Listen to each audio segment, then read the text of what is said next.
Okay, one of the most common inner city crimes in an urban area is mobile phone theft. What you find is a lot of people will be punched or attacked for their mobile phone. The flashier it is, the better, the more they want it. Okay, always keep a basic phone, something that's functional to use, and something I can use as an impact weapon, as we talked about in the improvised weapons section. What I'm looking at here is I never really want to be caught unawares texting on my phone. If I'm miles away in a switched off condition white state and I'm miles away on the phone here, then the first thing I'm going to know about an assault is when I've been attacked and my phone's been robbed. You know, and depending on how bad that ends up for me depends on whether I get home or not. As we'll see in the first sequence we're going to do, someone's miles away, switched off, gets attacked, doesn't know anything about it. The second way we're going to look at is now I am alert and I am aware. Now it might be that I'm alert and aware, but I am on my phone, it's rang, I'm observant to my environment. Where possible, I'm not going to use my phone walking along. I'm either going to put my back to a wall or something and look around and make that habitual practice. Or it might be, as in this case, I've logged a potential threat, I've decided to arm myself with an improvised weapon, in this case my phone is an impact tool, and then I'm going to be preemptive with that based on the situation I'm confronted with.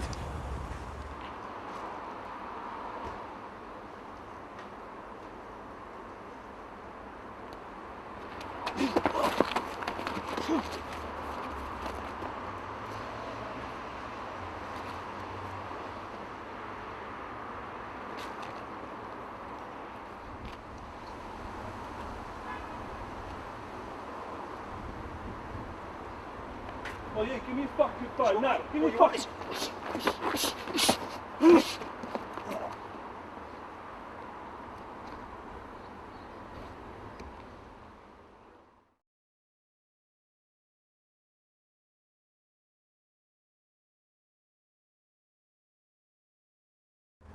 Okay, where possible you need to be on the cutting edge of what's going on in your environment. If you read the papers or watch the news, you know that the latest crime is what they call happy slapping.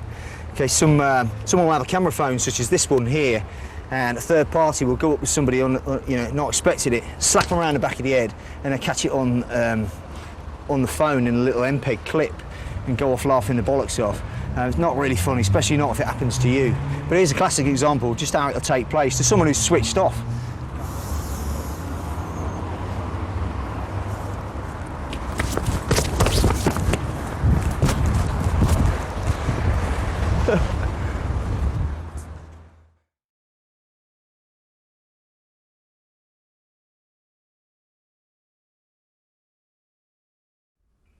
The final scenario outside that we're going to look at is ATM crime. Okay. Here we're trying to be proactive in terms of avoiding the possible situation. What we're looking at doing, where possible, is only using an ATM inside a bank. Some facilities offer a 24-hour service where you use your swipe card to open the door, which are locked behind you. You can use a safe facility for your cash point that's on CCTV. That's the ideal if you can do that. A lot of banks employ that kind of system now. If you have to use a street ATM, and try and avoid the areas that you know are, carry the bad ilk, try and avoid those if you can. If you've got no choice and you have to go to a street ATM, then the first thing that you should do is scan the immediate environment. Understand, take a look around to see who's lurking about. Okay?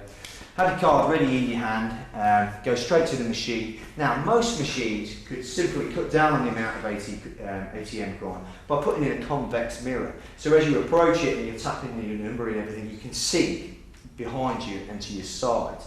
But these kind of things don't tend to be employed in this country. I've seen them in Europe and I've seen them in the States, but not here, unfortunately. So what we're left with is, hopefully we have to go to the ATM and be aware. We have to actually actively scan. That's why it's important when I go to the ATM to take a good look around immediately to see who's in the nearby area. I'm going to go to the ATM, get my transaction over with as quick as I can, pop my number in, make sure there's no one in real close proximity to me. As soon as my cash comes out, don't stand there counting your money, fold it up, put it in your pocket straight away, and then get away from the scene. If you've come in your car, get back in your car, lock the door as soon as you can. Another thing that you might consider doing, if you feel slightly uncomfortable, is just arm yourself with an improvised weapon. Okay, so I've got an improvised impact tool in my hand, in this case my phone. I've looked around, I've taken all the precautions that I can, put my card in, put the number in, get my transaction, take the cash, put it away. Now I'm approached, at least I can be situationally aware, control the proxemics, and if necessary, employ my tool. They're the best tips that I can give you towards dealing with using an ATM and preventing crime at the same. So in this first example that we're going to show regarding an ATM is how not to do it. Okay? So the individual is going to go to the ATM machine completely oblivious to his surroundings, i.e. conditioned white, switched off. He's going to put the money in, get his transaction, all he's interested in is his cash. He's spending too long with the money there, before he knows it, boom, he's been attacked. He's been smashed into the machine, the money's been snatched and he's gone. He's oblivious to what's just happened.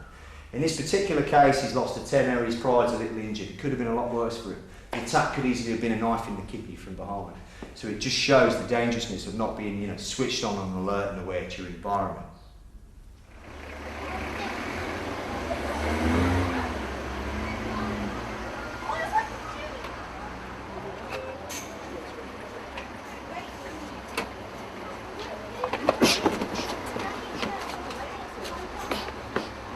In contrast to that, we're now going to look at the correct way to do it, or the safest way we can do it with what we're given. Fortunately, have to use this street ATM is probably not the ideal area, and there is people in close proximity to the area. Yeah, that could be could cause a problem. In this case, the individual's gone to the ATM. He's proactive. He's looking around. He's actively scanning the environment.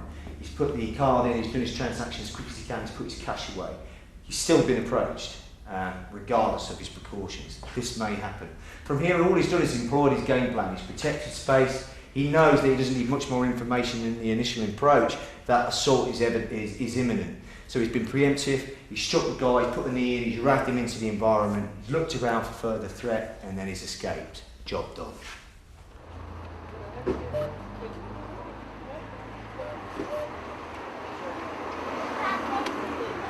Aware of his presence.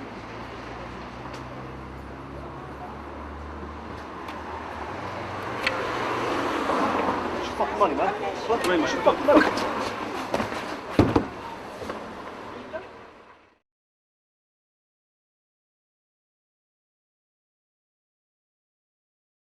Okay, just want to talk briefly about incidents of car crime or situations involving your vehicle.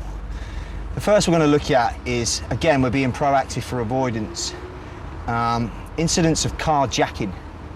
Okay, getting hijacked at the traffic lights, somebody gets in your car. Simplest way to avoid carjacking is keep your doors locked.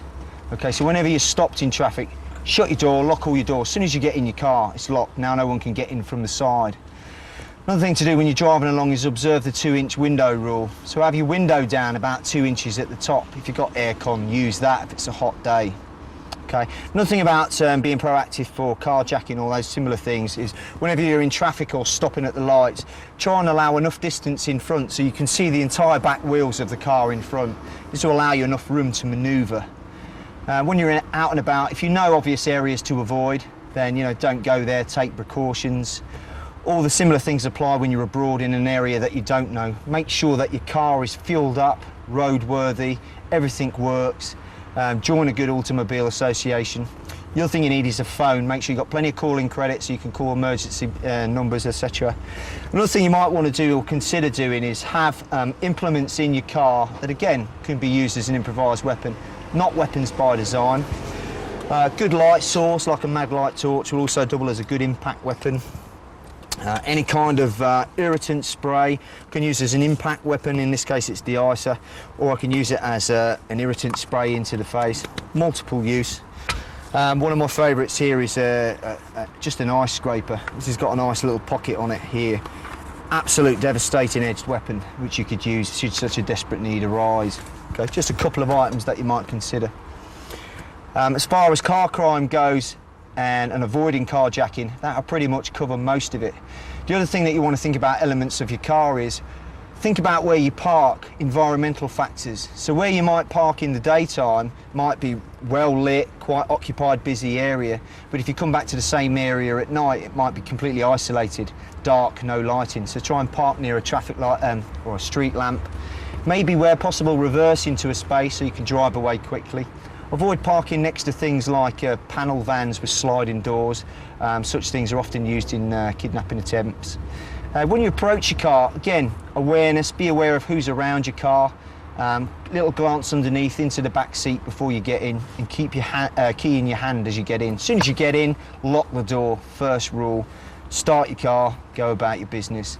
being proactive with them kind of scenarios will pretty much take care of most of incidents that might have involving a car.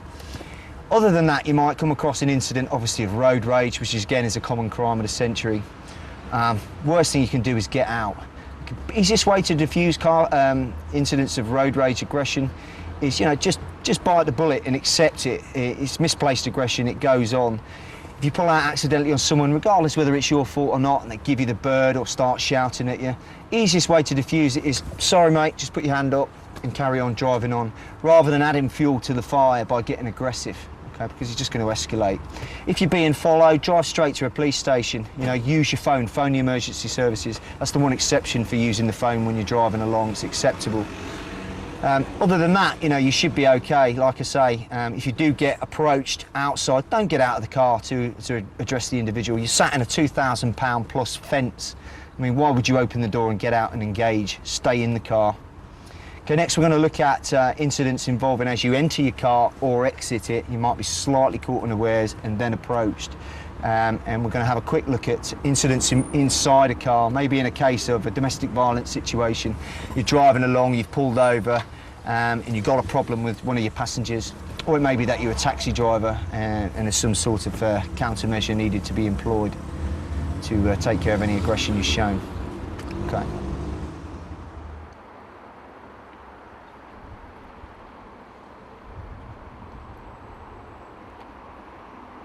Car, mate. Lovely car, mate. Yeah, Sorry, hey, mate. what is it? Was it your Put some money, eh? Come on, Some mate. fucking money.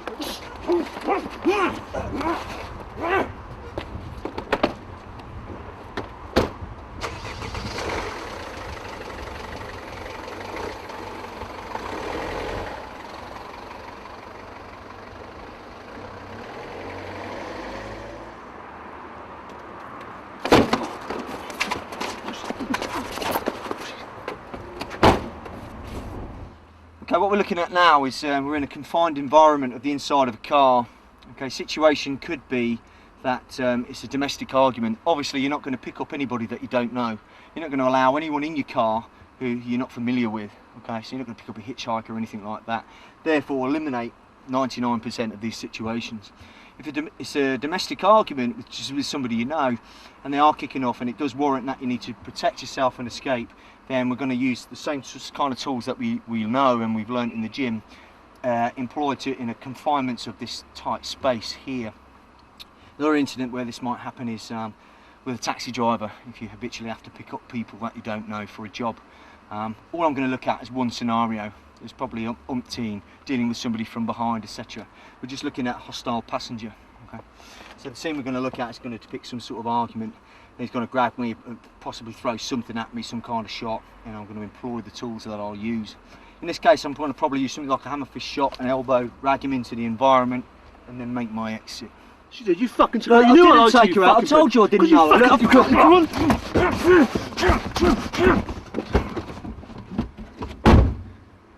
She did, you took her out. You I knew didn't fucking take her out, honestly. It was a fucking different, talking I'm about? telling you, it was a different Fucking girl. liar, It was a mate. different, I'm not lying.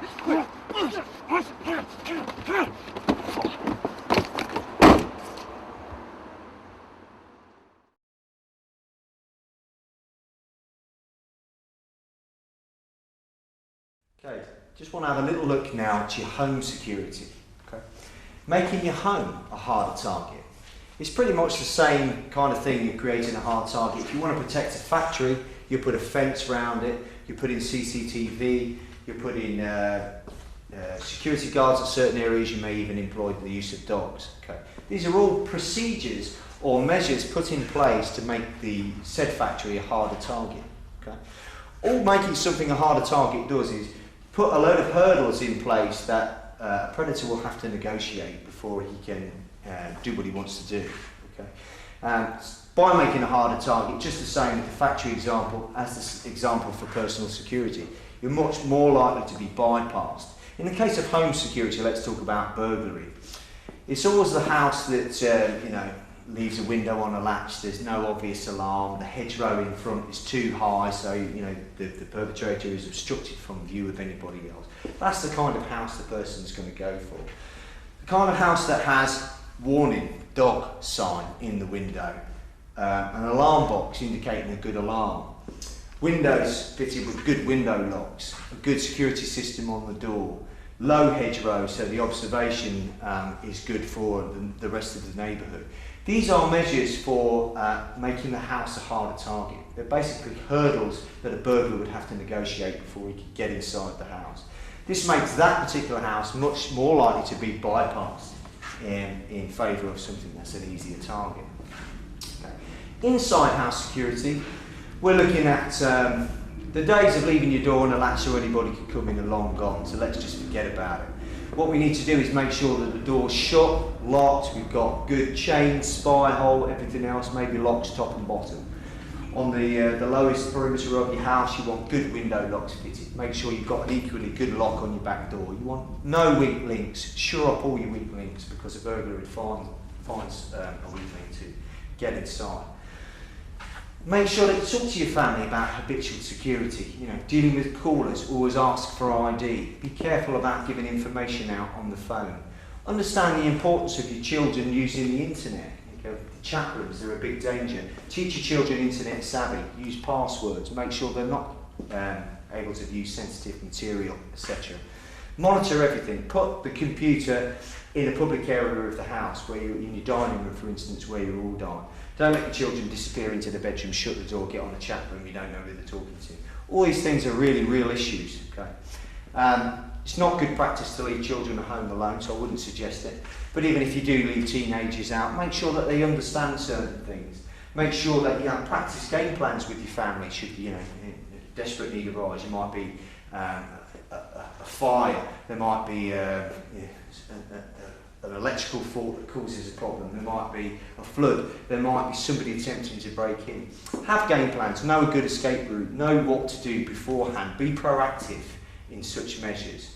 If you leave a youngster at home, a teenager at home alone, be careful when tell them to be careful when he answers the phone. Don't repeat your number. Don't leave your name on the on your bell when you of your front door. Don't give any information away that will give anyone a lead. Be careful with your rubbish when you throw your rubbish away. Don't throw away transactions and bills with your name and address on. You're giving information away. Make use of a shredder. Be careful. Personal security measures are important. And once they're all in place and habitual, you're going to make great dividends towards making your home, your family, a harder target, making it less likely to be selected. These are just some ideas that you want to put forth. Make it a family talk. Educate everybody. Alongside that, I tend to be a huge fan or a big advocate of the use of improvised weapons. Okay. Now, I'm going to give you an example which might sound a little extreme. I'm not telling you to go to such lengths. And then I'll give you a couple of examples of something that you could do that's not so extreme. But on the days that I used to work on the doors, I'm always very careful about making sure that I'm not followed home. People don't know my address, etc., etc. Like every doorman, I was threatened with various comebacks. You log them mentally, and you're aware of the threat, that there might be a threat, just more actively switched on to any potential problem. A lot of the time it's noise, most people don't come back, but there's a chance that they could. Happened to some of my friends. One particular example was I dealt with an individual and then I was threatened by his family. They were a known family. There was a chance that through someone or someone else that they could have found out where I live. And I took precautions. So basically what I did is I put something I could use as a weapon in every room in my house. Now, as I said, it sounds a little extreme, but in that time, in that current environment, it was a sensible measure to take. So basically there was always a tool anywhere, whether it was in the toilet, in the bath, in the hallway, in the bedroom, in the sitting room. There was always something I could grab to equalise the situation in a hurry. And of course I put into play all the measures that we talked about regarding making my home secure. What I'm talking about from a less important point of view is just take time to think about wherever you're sat, whether you're in your living room, whether you're in your kitchen, your dining room, up in your bedroom. There's always something that can be used as a weapon or a tool. You're never caught unarmed. So what I would suggest is just as a drill, sit down and look around you. You've got 10 seconds to get up and arm yourself with something. So just take 10 seconds, sit around, look around, and then get up and arm yourself with anything. Might be a vase, might be a chair, might be a stool, might be a coffee cup, could be anything at all. And then think about how you would employ it should you need to. Now do a similar thing in your bedroom, in the kitchen. Kitchen, you're going to find lots and lots of things. Do it wherever you are, in your garden, in your car. and try and make it habitual practice. One of the things I tend to do when I go out is I'm not a big fan of it anymore of going out drinking in a nightclub environment type of thing. Working in that environment for a number of years tends to put you off the same. But if I do go out, I keep a relaxed alertness about myself. So for instance, let's say I go into a restaurant. What I'll tend to do, just out of habit, not paranoia, I'll tend to sit myself in a position where I can see everyone. Okay, so I might put myself I might select a table with my back to the wall. Okay, so now once I'm sat down, the only approach that's going to come is going to be frontal. I'm going to see it coming. Same thing if I walked into a bar, if I used a bar, I'd probably put my back to the bar and lean so I can see outward, rather than keep my back to everybody else.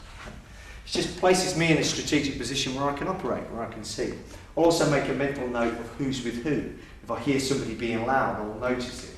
I'll spot who they're with. I'll know where my exits are. I know where anything is that I can employ as an improvised tool. Once I've done this little ritual thing, which it is for me, which takes literally 2 minutes, I'll relax and enjoy my evening. I'm not paranoid. It's not a monkey I'm carrying on my back. I'm just taking precautions because I'm street smart. I need to be proactive. And in this day and age, there's people out there who will hurt you for no other reason than they can, and it's fun and it's habitual to them. So we need to make a stand. We need to fight back to these kind of crimes. We need to deal with these kind of people. And this kind of proactive approach and advice is going to give you what you need to do just that.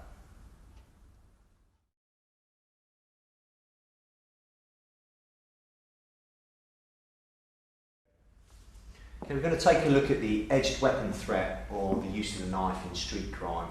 It's highly probable that any situations you find yourself in, the aggressor will be armed, and always assume that the aggressor is armed, and always assume that there's more than one aggressor involved. They'll have an accomplice. Okay, what we're looking at is the edged weapon or the knife. Edged weapon is defined by anything that will cut or stab.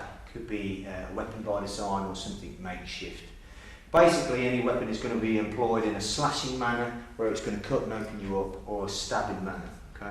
Now, this instructional is not going to cover all the aspects of the edged weapon threat. You need a complete program by itself to do that if you attempt to do the subject any justice at all. A couple of things I will talk about though are carrying. A lot of the places that somebody may carry an edged weapon, and also body language cues that might give you an early inclination that the person is indeed carrying a weapon. Okay. There's a saying that says a stabber won't usually show and a shower won't usually stab. What that means is if somebody wants to stab you, they're unlikely to pull out the knife, show you it, brandish it, and then attempt to stab you. It might happen. But what's more likely is the person will use the element of surprise. So if somebody wants to stab me, they're going to wait till I'm kind of switched off, they're going to use another tactic to disarm me mentally, and then they're going to stab me. And it's going to be relentless, they're going to pump the attack in continuous. Very, very difficult to deal with. So the saying, a shower won't usually stab and a stabber won't usually show, is not set in stone. Conversely to that, if somebody shows me a knife, it's usually because they want something from me. They're using the weapon as a means to get what they want. So for instance, they might pull a knife out and say, give me your wallet, give me your fucking money, I want your wallet now. So they're brandishing the weapon, which is going to make them capitulate and conform to what they want. Okay? In such a scenario, I suggest just throw your valuables on the floor and back away quick as you can. No amount of cash or anything else, or your car keys, are worth your life. But there's no guarantee, as statistics will show, that somebody might pull out a knife, threaten you, want your wallet, you give them the wallet, and then out of being just to be malicious, they might cut you anyway. Or they might panic and start slashing away at you. So there's no guarantee. In the case of somebody trying to hijack you or kidnap you or take you to a secondary location, common situation with women, someone will come up with a knife and say, get in the car, get in the fucking van. What I would say there is fight for your life. Never go to a secondary location. Statistics have proven that if this individual wants to get you somewhere, he wants to take you somewhere to do what he needs to do. You can't do it here, it's too public. And chances of you coming back from that are very, very remote. So what I would say is fight tooth and nail right there and then. So usually if someone shows you a knife, it's because they want something, but not always. And if someone wants to stab you, chances are they will do that. Okay. Now I'm going to bring Simon in, who's got a knife somewhere on his person. Now what will happen is, what you see in martial art clips is, he'll pull out his knife here, and he'll play a good bad guy, and he'll thrust and he'll leave his hand here, and you see something ridiculous like, right, I've caught the hand, now I'm going to lock it up and put it down on the ground and do all these funky things. It's all bollocks, won't work. In reality, if he gives me the knife, this is what he's going to do. He's going to cup it or palm it. It's going to be concealed from a person. He's going to use some sort of deception to get close to me. Then he might just grab me and just put this into me again and again and again. Okay? Very, very difficult indeed to deal with. So, the only cue that I might have that is carrying a weapon is a body language cue. So, for instance, if you're dealing with anyone with using your fence, you're never going to allow anyone to come up to you without seeing both of their hands. Ideally, I want to see the fingers of both his hands, because he could cup it in his palm and palm it like this and I wouldn't see it. So I want to see both hands. So if he come up to me with one hand behind his back, I say, show me your hands, let me see both your hands now. I demand that he shows me the hands. At least then I'm taking away the element of surprise. If you come up to me with one hand up his t-shirt like this, I check it back, make him show my hands, so show his hands again. Okay, very important. Ridiculous to think that you're going to allow someone to come up to you kind of like this close, without you seeing what they're doing. Chances are very probable that he's got a weapon. Okay? Somebody who's kind of agitated or carrying a tool will sometimes, habitually check if it's still there. This is a cue. Somebody might have their hand in the coat, they might perspire, look a little adrenalised, a little flushed, whatever. Might even look a little white from adrenal stress, and nerves will show. These are all cues that somebody might be up to something that would trigger the instincts rolling. If I'm dealing with him and all of a sudden he starts to put his hand behind his back, that's a threat. That's a very real threat indeed. Okay?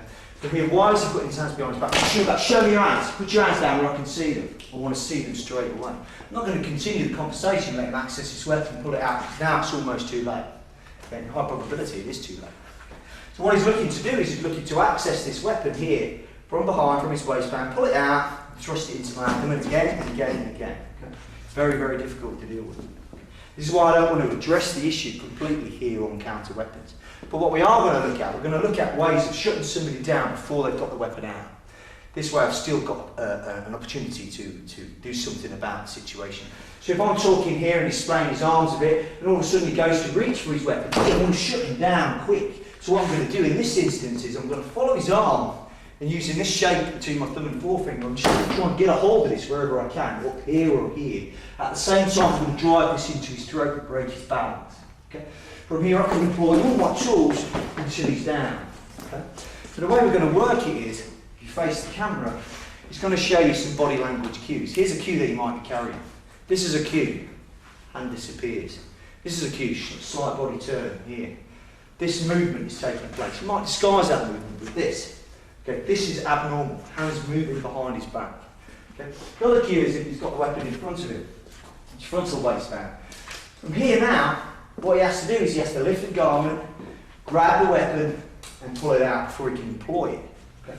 So if he puts it in at this stage here, we're talking in the conversation, it's not going his way, and all of a sudden he tries to draw, I'm going to do anything I can to foul his draw.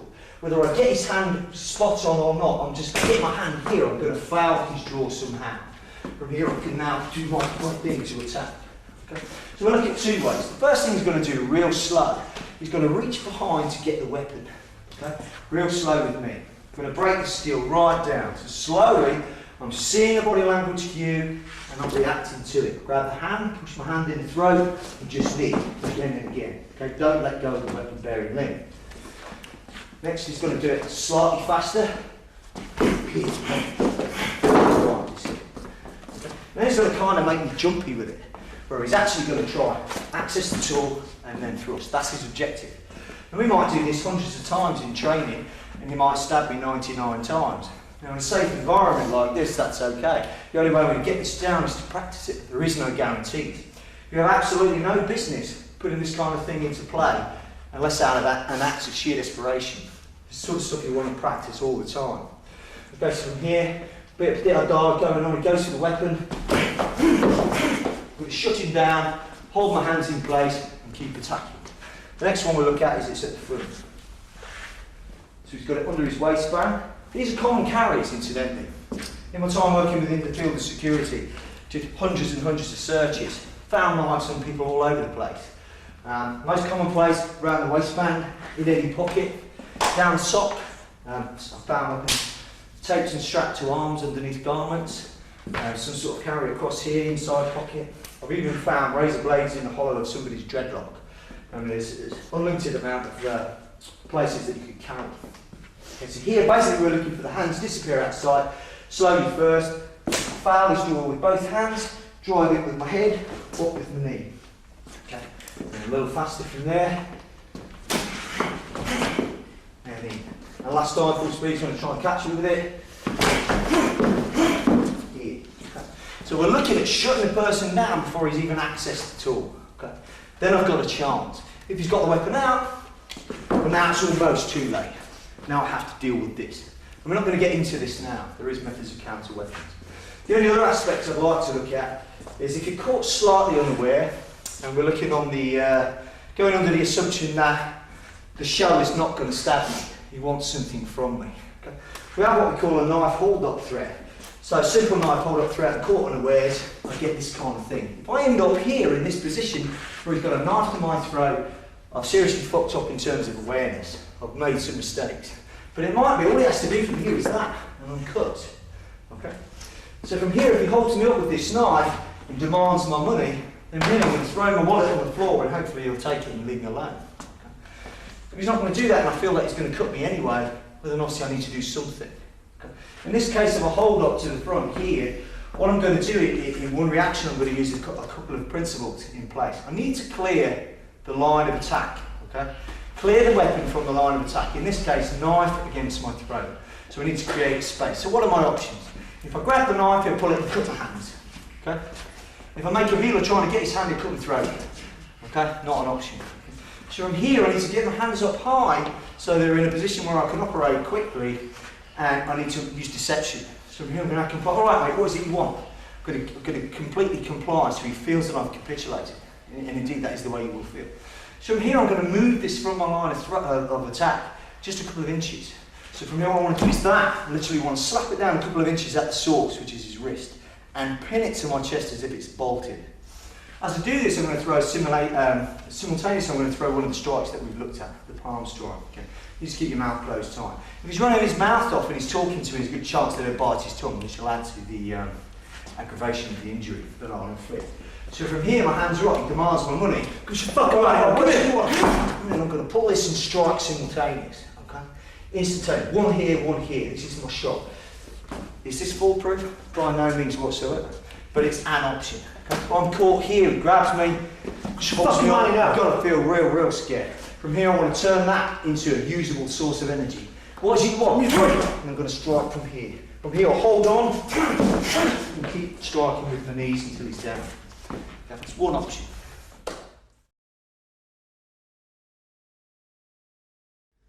Okay, just to sum things up for you, you've heard me go on about the development of the game plan and the importance of awareness and everything else. These are your personal security principles that form a whole. As a whole, your self-protection is made up of lots of personal security measures that are proactive in favour of avoidance and escape. And then we have the self-defence aspect, which is the practical skills that we need to employ should avoidance and escape fail us. So what I'm going to do now for you is I'm going to recap on all the basic strikes that we've looked at, the practical aspects of this programme. The first one that we talked about was the tiger's claw, or the palm heel strike. Okay, so just to recap on that, because some of the scenes you might have not picked up on the small, finer points of it. Very basic, all skills are basic and gross motor. From here I'm going to employ from a fence, protecting space, going to strike with my rear strong hand, in this case my dominant left hand. From here to make a tiger claw formation in weapon, pulling my hand back, striking with the palm heel. From here the motion to drop my weight forward as I strike into the face here. Just this motion. So the motion real slow, striking straight into the face, coming back here. And then in application on this training dummy, facial area, but anywhere around the head is valid. So if he turns his face slightly as I throw him a strike and all I get is the side of his jaw, that's good enough. If he turns around completely from me here and all I get is the back of his head, that's good. The objective, hit hard with the palm heel, shake the brain. Okay. So from here my motion, here's my trajectory of strikes, coming straight forward, striking into the face, nice full extension, penetrating my target. So at no point am I looking at surface impact. I'm looking to target through the back of his head. So here, slow time, striking into the face. Half speed, striking into the face. And then real time. From here, this is the basic tiger claw strike that we looked at. The next one we're going to look at is the cupped hand blow, or the slap. From here, going to throw it from my fence. I'm going to set up my initial delivery. So from here, what I want to do is put my hand out from here and throw my strike. I might just control space and keep it here at my pocket and then throw it. I might be at extreme close quarters. I'll just turn and impact the side of the head. So from here, cupped hand palm, just turning and impacting from a close range. Looking at it from this angle, here, controlling space, comes from this arc. I might set this up with dialogue. Look mate, what's all this about? Turning my hand over in exclamation. From here I whip in my hip and my hand connects anywhere on the high line. Top of the head, ear, face, neck, anywhere is valid. So from here. And then real time.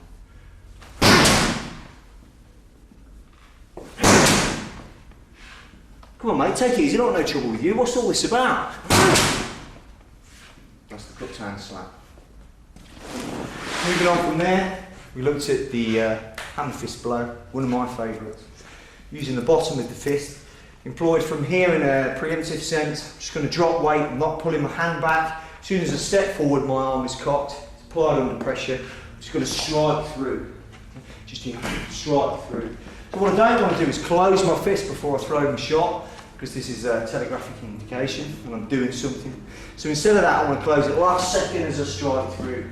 So as a preemptive tool, hands are up from here, drop weight, strike through. So here, drop, strike down on the jawbone, pull through, down to the nose, down to the collarbone, or even onto the forehead. The objective is just to hit. So here, strike, check and strike. And real time from here.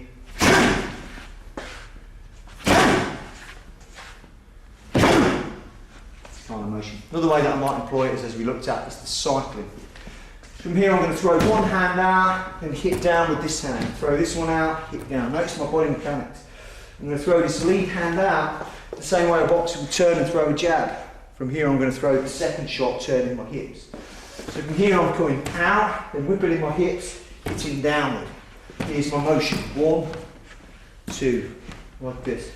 So this one's linear, straight through. This one's vertical, coming straight down. And then real time, in a combination for 3. Here.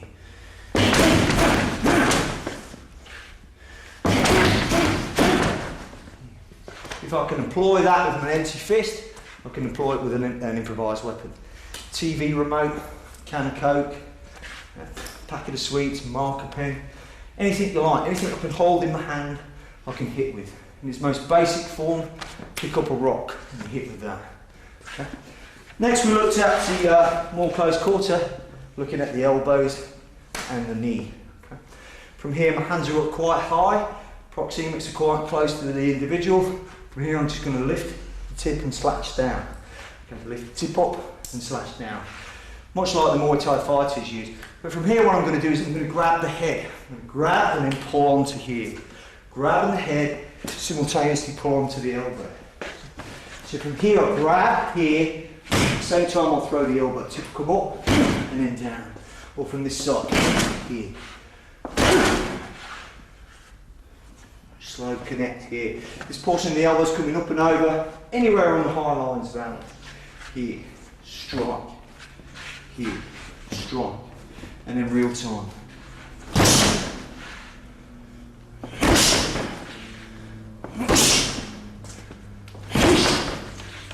Using the elbow. Finally, we'll look at the knee strike. Using the knee as a preemptive strike, from here my hands are up, take a little step, I'm going to blitz forward, bring it straight into his groin. I'm going to walk violently through him. Okay, so from here, hands are up, little step, walk forward based on what I get from there. One of the things, if I do this, I want to make sure I keep my hands up. If I knee him in the groin from here, his body's going to come forward. So I don't want to face full of head. So I need to keep my fence up. Okay? From here, using the knee as a preemptive strike, here. And then using it as a follow-up tool from a clinch, here. Here. And then employing both together from here.